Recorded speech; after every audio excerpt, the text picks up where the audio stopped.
Hello and welcome back to Seaside Garage and part 3 of the Escort rescue. This video, I hope to take out the steering rack of this Escort and swap it for the spare one that I have, because I actually forgot when I started out this project that it had a leak on that. I was told when I bought it. It is leaking. I didn't think it would be that bad, but then I filled in some oil and it's just running out of the seal at the end over at this side, filling up the boot with oil. The boot is split, so it will just run out, of course. It would anyway, because the pressure will just force it out. The leak is really bad. I don't think it's possible or very easy to fix with the rack in place, because maybe if it was just a seal that I could press in, then maybe it wouldn't be maybe it wouldn't be that bad. But I think it's a bit more complicated. I don't have a Haynes manual for this, so I could be mistaken. But I have another steering rack that I expect to be okay. It seems dry all over. So I'm going to attempt to take it out and swap it. There's not a lot of room down here, but I really hope it's possible without dropping the subframe or lifting the engine. I really hope. I think I've been looking at it for the last few days, and I think it's possible, but it will be a really tight fit. Anyway, I'm gonna attempt to do it, and the main goal for this video is to do that job or admit defeat. So we'll find out. Yeah, let's get to work. First thing, I would like to take off the steering ball joint and the rod itself. I'm just going to try to put it back the same way as I took it off on the new rack, and hopefully it will be aligned pretty close to what it's supposed to be. But even if it's not, then I do have that alignment tool, so I don't think it's going to be that big of a problem.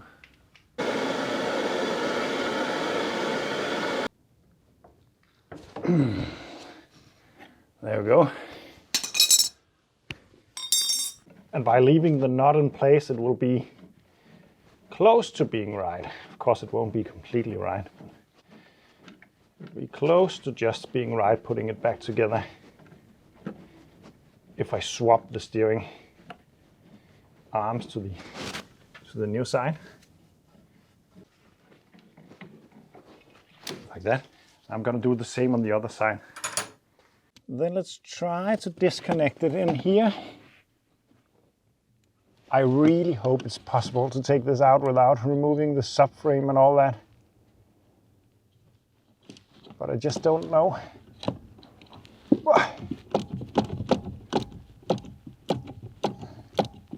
So there we go. I think it's now loose in there and can be pulled out. Oh, sorry. There we go. Now it's loose from this position. Next up, it's this madness down here. There is actually only 2 of the pipings up there that I need to loosen up, because the rest of them are cooling lines on the rack itself and can be put there. But the feed and the return line needs to be disconnected.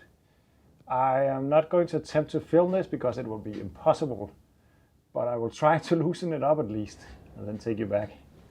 This is one of those jobs where you get to use your ingenuity and all your tools and extensions.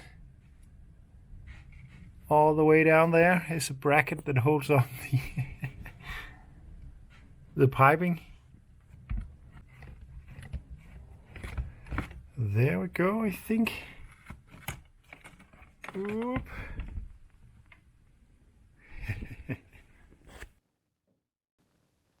Oh, yes!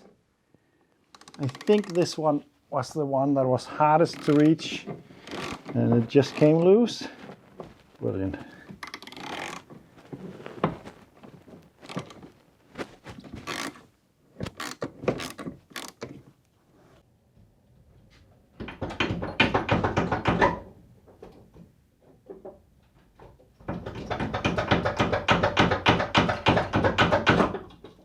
So if you're watching this video thinking that this seems to succeed for me, then maybe it is. And if you want to ask my advice on how to do it, I won't be able to give you much other than to undo a lot of stuff and try.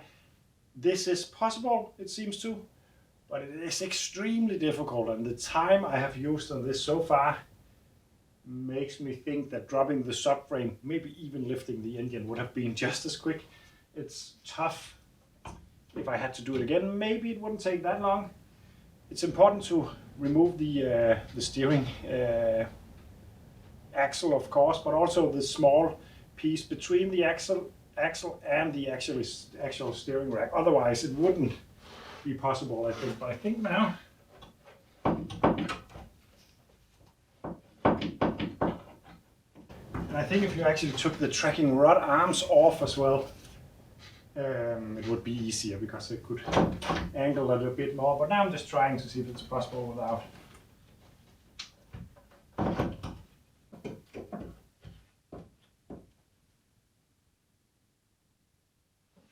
I'm going to remove that tracking rod arm as well because it seems to be impossible with it in place.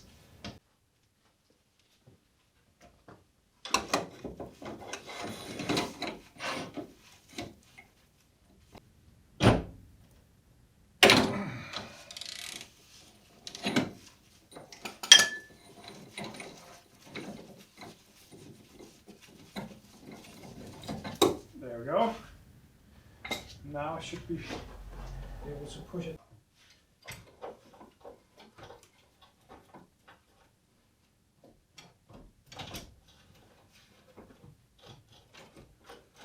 This is such a close fit. But it's out. Yes. I really hope that the spare one that I have is leak free when I have put everything back together, because if not, then I'm gonna scrap this car. But it's out. I need to make sure that I haven't damaged any piping in there. That is crucial. It looks all right. Whew, that was tough. Okay, I'm getting ready to refit the working one. I really have to take care not to put the wrong one in. Yes, this is the supposed to, hopefully working. At least it shows no signs of leaks. So I hope it works. I actually ended up taking off both of the tracking rod arms because it makes it more easy to fit. And I would like to fit the old ones because they are adjusted as they are supposed to. So, yeah, I'm going to try to fit it. I think it will be pretty easy right now.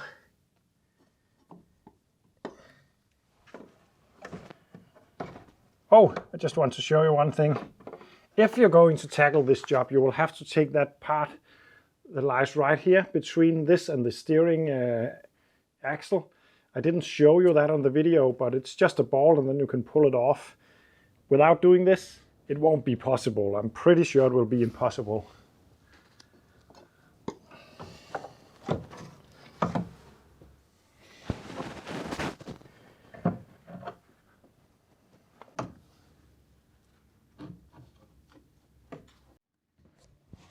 So now it's very exciting to find out if the new steering rack is actually working and leak-free.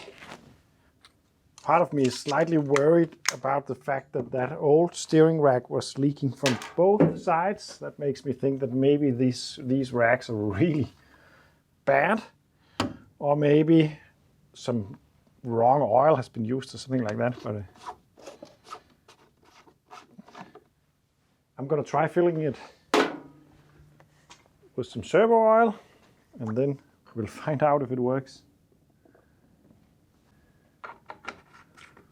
And then let's start it up and find out if it works. As you can see, I haven't fitted the boot and the track rod end just yet, because that makes it easier to see if it leaks. So I'm going to fire it up, turn it from side to side to bleed the system, and then we'll find out if it works.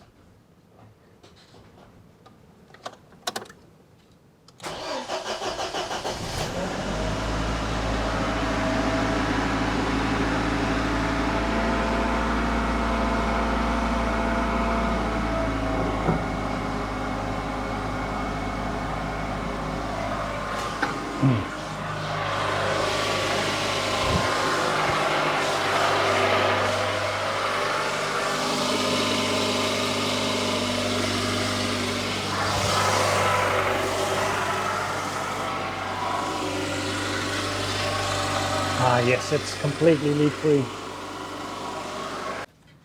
So what a hassle. The steering rack has been swapped. It is now leak-free and working. That's really nice. This was a job that I was really trying to ignore, but there was no way of, there was absolutely no chance of getting this through an MOT, and it wouldn't be usable either because it would leave a puddle everywhere, and that is not nice. Now it works. I'd say, yeah, it's possible to do, to swap these steering racks without taking out the engine or lowering the subframe or anything like that, but it's a difficult job. I think I have used at least 5 hours doing this, and it's not a lot of fasteners that need to be loosened up, but they are really hard to get at, and when you eventually get at them, you will have to apply a lot of pressure because they are tight. That is also difficult and quite hard work. So yeah, if you're going to do this job, I will advise to give yourself an entire day to do it, because it is a struggle. It's really a struggle. I think it's a lot easier because I have these strut towers out. I think I would actually advise doing that also if you do that job. Anyway, this is all for now. Thank you for watching, and see you in the next one.